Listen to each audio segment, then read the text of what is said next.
सभी को मेरा सादर प्रणाम। आज मेरे साथ हैं योगीराज आर्यन गिरी। पूरे महाकुंभ में अगर कोई सबसे बड़ा पंडाल है तो हम वहीं पर आज विराजमान हैं और इस पंडाल के जो भी निर्माण हुआ है उसके तथ्य देंगे हमारे महाराज आर्यन गिरी। मैं पहला प्रश्न पूछना चाहूंगा महाराज से। जी महाराज जी, यहाँ पे 1008 कुंड की निर्माण की गई है। कुंज कुंज कुंड कुंज 1008 कुंज की निर्माण की गई है, तो यज्ञ का उद्देश्य वो क्या होता है, वो हमारे दर्शक को आप बताइएगा। सबसे पहले आपके चैनल से जुड़े हुए जितने भी भक्त हैं देश विदेश से, राज्य से, वो सभी किसी को जय श्री राम है, हर हर महादेव। और मैं यही करना चाहूंगा, आपका प्रश्न का उत्तर यज्ञ क्यों किया जाता है। तो यज्ञ जो होता है ना, देवताओं की आह्वान किया जाता है इस पृथ्वी पर। देवता वो हैं जो देने वाले हैं, और हम लोगों को जैसे पंचदेव हैं, जैसे कि कहा जाता क्षितिज यज्ञ पावक पवन समीरा पंच तत्व से बना शरीरा। ये जो आपका जो शरीर है पंच तत्व से बना हुआ है, वो इसका कोई ना कोई देवता है। इसलिए हमारी जो सनातन धर्म है, सनातन धर्म में कहा गया है कि सर्वे भवन्तु सुखिनः सर्वे सन्तु निरामया सर्वे भद्राणि पश्यन्ति मा कश्चित् दुःखरे दरिद्ररे। तो हमारे जो सनातन धर्म है, हम पूरी सार्वभौमिक इस पृथ्वी पर जीव जंतु पेड़ पौधे या हर एक जो भी विकास कर रहा है इस पृथ्वी पे, हम सभी की परिकल्पना करते हैं कि वो सुखी रहें, संपन्न रहें, सुरक्षित रहें और स्वस्थ रहें। इसी उद्देश्य से यज्ञ एक ऐसी उपचार है जीवों के लिए, जो कि सार्वजनिक तरीके से हर जीव के लिए हम लोग करते हैं। देवों को आह्वान किया जाता है यज्ञ से, तो उससे पापों को संताप होता है, समृद्धि एकता का विकास होती है, धर्म की एक ऐसे अनुष्ठान होते हैं जो सार्वजनिक रूप से एकता ही नहीं, एक समृद्धि भी मिलती है ना। पाप का क्षय होता है, मोक्ष मिलता है, साथ ही साथ हमारे सनातन धर्म की विकास होती है। ऐसे कई ऐसे पर्यावरण को संरक्षण किया जाता है। यज्ञ से कई लाभ हैं। अब ये जो यज्ञ है पूरी तीर्थराज प्रयाग, माने तीर्थों के राजा जो प्रयाग है, 2025 के जो महाकुंभ है, उसमें पूरी विश्व के लोग यहाँ पर आए हैं, ज्ञानी भी, वैरागी भी और पूरी गृहस्थ भी। उनमें से जो वैरागी पुरुष हैं, जो त्यागी पुरुष हैं, उनके द्वारा ये लगभग 1008 कुंड जो हमारे महाराज हैं, ऐसे परम पूज्य 1008 श्री आत्मानंद जी महाराज नेपाली बाबा के नाम से जाने जाते हैं। और अभी देखेंगे इस प्रांगण में इस तो लाखों के संख्या में उनकी भक्त यहाँ पर मौजूद हैं। महाराज जी, नेपाली बाबा जिनको जानते हैं सब कोई, तो उनके क्या मतलब स्टेप्स रहे हैं हिंदू धर्म के प्रचार के लिए, उसको सुदृढ़ करने के लिए, उसके बारे में थोड़े रोचक तथ्य हमारे दर्शकों को मैं आपसे बता दूं कि पूरी हिंदू धर्म के लिए जो हिंसा को दमन रखने की क्षमता रखते हैं उसे हम हिंदू बोलते हैं। और हिंदू जो होता है ना, वो पूरी विश्व पे इतनी मजबूत बल है, इतनी मजबूत शक्ति है जिसकी परिकल्पना आम मनुष्य नहीं कर सकता है। वो सनातन सूर्य कहा जाता है हिंदू। पूरी विश्व में उनके पास ऐसी ऐसी रहस्य हैं, वेद पुराण उपनिषद ग्रंथों में, शास्त्रों में, वो अगर अच्छे तरीके से अध्ययन करें और उसको उपयोग करें जीवन में, तो पृथ्वी पर सबसे मजबूत बुद्धिजीवी और श्रमजीवी दोनों का अभिनय करेंगे। साथ ही साथ देखिएगा अमेरिका का, ऑस्ट्रेलिया का, आपको मैं देख रहा हूं यहाँ रूस का, फ्रांस का, कैनेडियन, ये सभी आकर के हमारे सनातन धर्म को अडॉप्ट कर रहे हैं, शांति के संदेश दे रहे हैं। क्योंकि सनातन धर्म के अलावा दुनिया में कोई ऐसा धर्म नहीं है जो शांति के संदेश निरंतर और क्रिया द्वारा करता हो। बिल्कुल, हमने अपना सनातन से ये सीखा है कि वसुधैव कुटुंबकम। हमने सारे विश्ववासी को अपना भ्राता समझा है हमेशा से, और एक इंक्लूसिविटी का, इंक्लूजन का हमने संदेश दे रखा है पूरे इतिहास के पन्नों अगर हम लोग पलटे तो। अच्छा महाराज जी, बहुत नौजवानों का ये प्रश्न है कि यहाँ पे जितने भी खालसे हैं, तो खालसा शब्द का तात्पर्य क्या है। और हमने देखा कि खालसा शब्द जैसे सिख धर्म से थोड़ा जुड़ा हुआ है, या फिर एक शब्द यहाँ पे दिगंबर, दिगंबर और दिगंबर जैसे जैनिज्म के धर्म से जुड़ा हुआ है। तो इन शब्द के बारे में आपका थोड़ा बहुत जानकारी। खालसा शब्द एक पंजाबी शब्द है जिसका अर्थ गुरुकुल के द्वारा ऐसे लोगों को संग्रह की समिति बनाई जाती है जिसमें कि धर्म की रक्षा के लिए वहां मत विचार किया जा सकते हैं, निर्णय लिया जा सकते हैं, योजना बनाई जा सके, वैसी जगहों को खलसा कहते हैं। वो एक गुरुकुल है जो कि शिक्षा संस्कार का निर्माण करता है। गुरु का कुल को हम लोग गुरुकुल कहते हैं, है ना, और वही शब्द पंजाबी में हम लोग खलसा कहते हैं।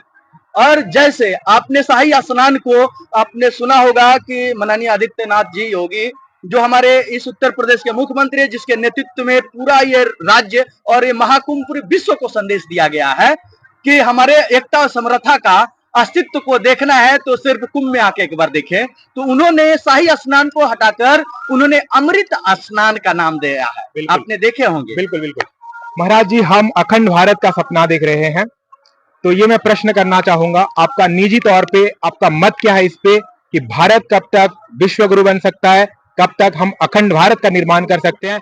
इस पे आपका एक जोर जबरदस्त, आपका इस पे क्या मत है आपका? मैं आपसे बताऊं, हमारे भारत विश्व गुरु था, विश्व गुरु है और विश्व गुरु हमेशा रहेगा, क्योंकि पूरी विश्व में कोई ऐसा धर्म पंथ संप्रदाय नहीं है जो कि इस पूरी सृष्टि की रचना के बारे में उसकी इतिहास, उसकी तथ्य, उसके प्रमाण दे सके। सिर्फ हमारे भारत सनातन धर्म के ही इतिहास के पन्नों में आप जब पुराण को अध्ययन करेंगे, जब वेद को अध्ययन करेंगे तो इसकी सारे तथ्य मिल जाएगा। और मैं आपसे बता दूं कि विश्व गुरु अखंड भारत की बात, अखंड भारत था, आज भी बहुत ऐसे देश हमारे भारत की संस्कृति की, हमारे सभ्यता को अपना करके बड़ी खुशी महसूस कर रहे हैं और अखंड भारत की परिकल्पना बहुत जल्दी साकार है। जैसे हमारे निशिलानंद सरस्वती जी महाराज जो ऋण वैद्य पूर्व मान गोवर्धन मठ पूरी पीठाधीश्वर आपके पूरी पीठ है, तो उन्होंने ये बात को तथ्यों को रखा है कि पूरी विश्व बहुत सारे 3 साल में अखंड भारत होगी। जैसे नेपाल हुआ, भूटान हुआ, बांग्लादेश हुआ, है ना, बगल में जो है जैसे चाइना हुआ और पाकिस्तान हुआ। हम अखंड भारत की परिकल्पना जब करते थे तो अफगान भी हमारे अंदर में हुआ करता था। भले ही हमारे सभ्यता, संस्कृति, भाषा अलग हो सकती है, विचार एक होगा बहुत ही कम समय में। ऐसा विश्व पटल पे एक क्रांति छिड़ चुकी है, इस साकार होते हुए बहुत कम समय में दिखेगा आपको। बिल्कुल महाराज जी, आपने जो अपना मत रखा, हमें ये भी लगता है कि भारत अखंड था, आज भी अक्षुण्ण है।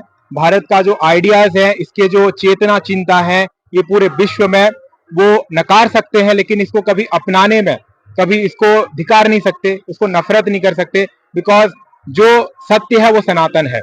महाराज जी, एक आखिरी प्रश्न मैं पूछना चाहूंगा, मैं उन नौजवानों से हूं जो सनातन को जानने में बहुत रुचि रखते हैं।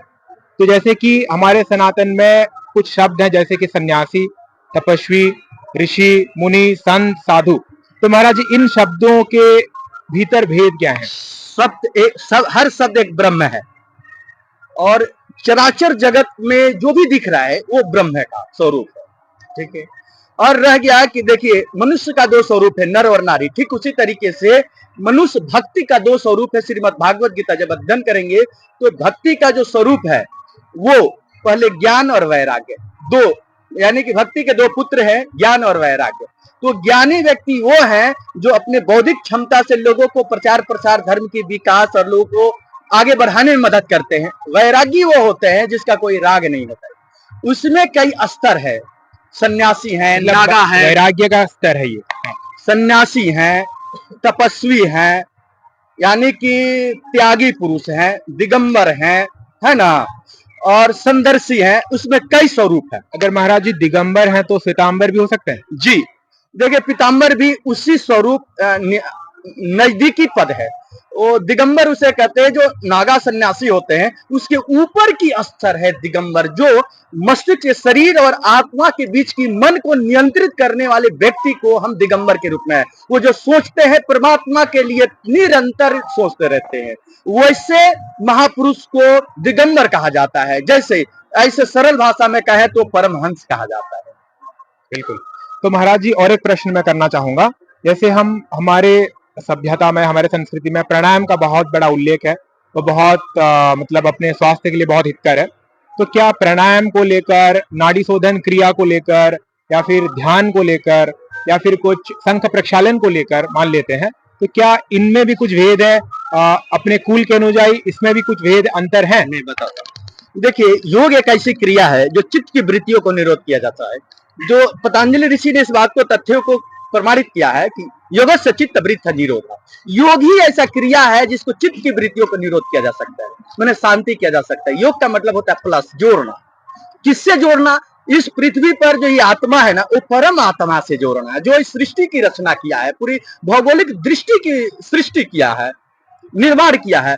और मेडिटेशन जो शब्द है, योग जो है, आज की डेट में मॉडर्न ध्यान की आपने बात बोला, तो meditation help to calm your mind, heal your body and create a spiritual link with you and universe. Whatever want to call it, this is a very important. Sometimes we forget that physically, mentally and control your the whole life. Meditation is practice that involve focusing and clearing your mind using a combination of mental and physical technique.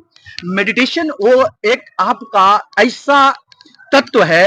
आपने बोला प्राणायाम, तो अष्टांग योग में पहले यम, नियम, आसन, प्राणायाम, प्रत्याहार, ध्यान, धारणा और समाधि अष्टांग योग कहा गया है। उसमें जो ध्यान की अवस्था है वो 7वां सीढ़ी है ना। ध्यान के बाद लोग समाधि ले लेते हैं, ठीक है, धारणा, ध्यान और समाधि। तो ध्यान से जो मेडिटेशन से, महाराज जी समाधि के उस परे और कुछ महासमाधि, समाधि जो महासमाधि बोले चाहे समाधि, आप अपने शरीर रूपी आत्मा को आप समझ लेते हैं और अंतर ध्यान हो जाते हैं प्रकृति में, क्योंकि ये शरीर को नष्ट होना है, लेकिन आत्मा कभी नहीं मरती है।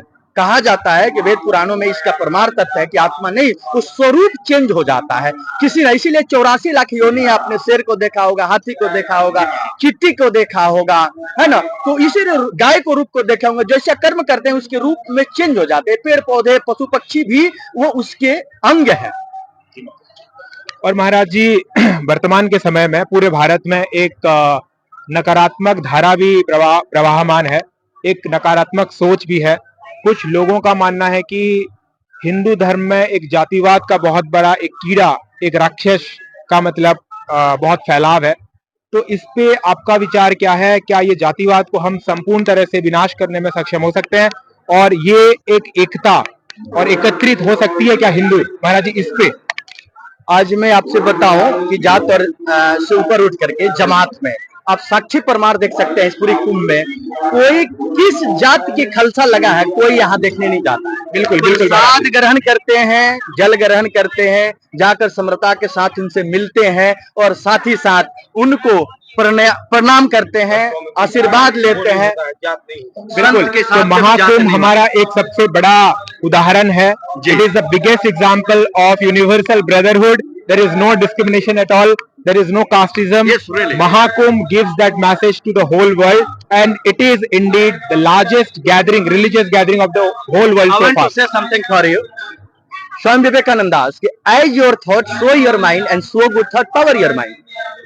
Lord Krishna asked Arjuna in sense of glory of Gita. Example, in sense of glory of Gita, whatever happened was good, whatever happening is also good, what will be happen that will be good. What did you like? Just you are crying.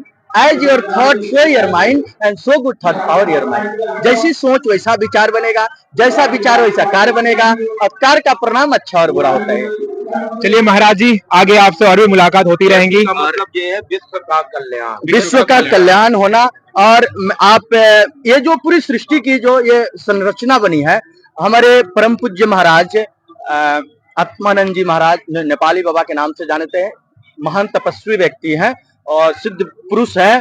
उनकी कृपा करना आम मनुष्यों के हस्ती की बस की बात नहीं है। दर्शन मात्र से ही बहुत सारे लोगों की कल्याण हो जाती है। और यहाँ उनकी जो परिकल्पना है, राम नाम जाप के लिए महायज्ञ कर रहे हैं, जो 1008 कुंडी में यहाँ लगभग लाखों श्रद्धालु भक्त यहाँ उपस्थित हैं। आकर के लोगों को नाम जाप 9 दिन करेंगे। इसके बगल में हवन कुंड है, आप उसमें भी चल करके देखेंगे कि वहां पर हवन होंगे और यहाँ जाप होंगे। तो पूरी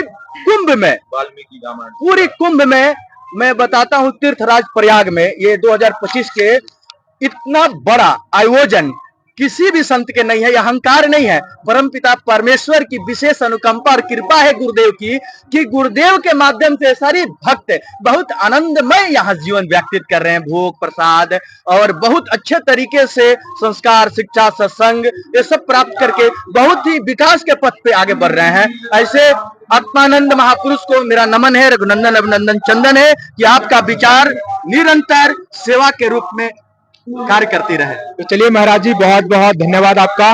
और हमारे साथ जुड़ने के लिए, अपना कीमती वक्त जाया करने के लिए। और आखिरी में मैं ये कहूंगा, आपसे आगे मुलाकात होती रहेंगी, वार्तालाप होती रहेंगी। आज तक के लिए इतना ही। मैं देवाशीष प्रयागराज से सीधा प्रसारण आप देख रहे थे। आज के लिए इतना ही। धन्यवाद। 9 दिन बराबर चलेगा कल।